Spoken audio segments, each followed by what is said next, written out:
Bonjour et bienvenue dans un nouveau tutoriel de nopinjection.com. Donc aujourd'hui je vais vous apprendre et vous montrer comment changer un objet de couleur. Donc ici ce sera cette voiture ici présente qu'on va changer donc en rouge. Donc pour ça on sélectionne la couleur rouge bien sûr et on va créer un nouveau calque. Donc on clique sur l'outil créer un calque ici en bas et avec l'outil pinceau on va peindre la coque finalement. Donc au début ça va forcément donner un truc assez bizarre, donc comme ceci, voilà. On peint tout ça, hop. Donc je vous montre, je fais pas les détails, hein, je vous expliquerai pourquoi après. Voilà, il suffit de faire ça, pour l'instant c'est pas compliqué, il n'y a pas de problème. Ce sera un tuto très facile, hein, puisque il n'y a vraiment aucune difficulté. Voilà.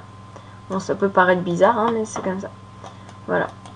Donc maintenant ce calque on va le passer en mode incrustation ou en mode, c'est comme vous préférez, si vous la préférez plus foncée, en mode densité linéaire plus. Voilà. Donc maintenant qu'il est en mode densité linéaire plus, moi je vais le garder comme ça parce que je l'aime bien. Ce qu'on va faire, c'est qu'on va prendre l'outil gomme en appuyant sur E ou en cliquant sur l'outil gomme et en fait on va gommer toutes les imperfections qui sont restées autour de la voiture. Donc ça peut prendre un petit temps.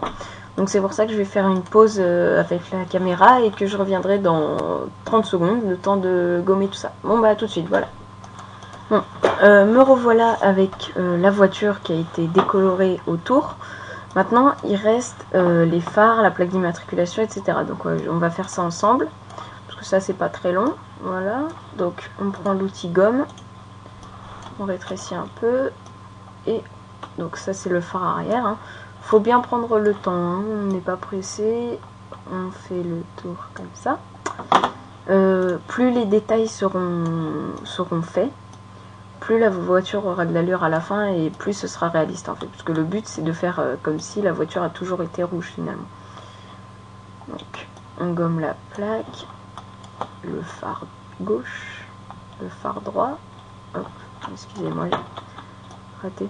Donc un raccourci pour aller en arrière si on a fait une bêtise, c'est CTRL ALT Z. Voilà, ça peut servir par exemple si je fais un gros trait au milieu de la capote, j'ai juste à faire CTRL ALT Z et ça me l'efface. Voilà, donc là je crois qu'on a tout fait. Hop, on gomme cette barrière là. Voilà, donc on regarde ce que ça donne, c'est pas mal du tout. Voilà, donc maintenant qu'on a ça, le seul truc qu'on va faire en fait, c'est qu'on va passer ce calque, on va en changer l'opacité pour que ça soit encore plus réaliste. Et on va lui donner la teinte qu'on a envie. Donc pour moi c'est sympa, ça je trouve ça joli. Donc après on peut mettre n'importe quelle couleur, hein. Je vais vous montrer quelque chose qu'on peut faire avec teinte saturation en appuyant sur CTRL U. Donc on peut la mettre en gris. Ah oui, c'est sympa en gris. On peut la mettre en noir, on peut mettre toutes les couleurs qu'on veut. Donc je vais vous la laisser en gris. Bon, ça c'est teinte saturation, hein. On peut repasser en arrière comme on avait. En fait ça c'est pour régler finalement à peu près comme on veut. Donc voilà, je vous montre la différence avant et après. Donc personnellement moi je préfère après. Après c'est comme vous voulez. Donc j'espère que ce tutoriel vous a plu. Et puis à très bientôt. Voilà.